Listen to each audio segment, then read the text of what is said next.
আজকে হচ্ছে 18 সেপ্টেম্বর এবং আজকে হচ্ছে একটা পার্টি মানে ব্রেকআপ পার্টি। চলুন আজকে ব্রেকআপ পার্টিতে একটা ছেলে মানে একটা প্রেমিক কি খাওয়াতে পারে সেটা আপনাদেরকে দেখাবো আজকে। আর এই বন্ধুটার ব্রেকআপ হয়েছে এবং এই বন্ধুটাই খাওয়াবে, তো সেই আবার রান্না করছে। তো বন্ধু কি খাওয়াবে আজকে আমাদেরকে,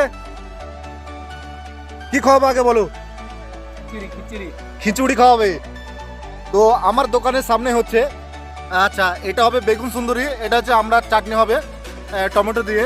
এ একটা বন্ধু এ তো মানে ব্রেকআপ হয়েছে বলে এই খাওয়াচ্ছে আজকে। এ একটা বন্ধু। আর এই দোকানের সামনে হচ্ছে আমার আপনাকে একটা আশ্চর্য জিনিস দেখায়, দেখেন মাংস রান্না হচ্ছে 500, কিন্তু হাঁড়ি হচ্ছে 10 কিলোর। আমাদের খিচুড়ি রেডি হয়ে গেছে, আমরা চাটনি এবং খিচুড়ি আর বেগুন সুন্দরীর কাছে চলে গেছে। বন্ধু কেমন লাগছে? কাজু বাদাম পরে নিলাম তাও লুচিয়ে খাচ্ছে।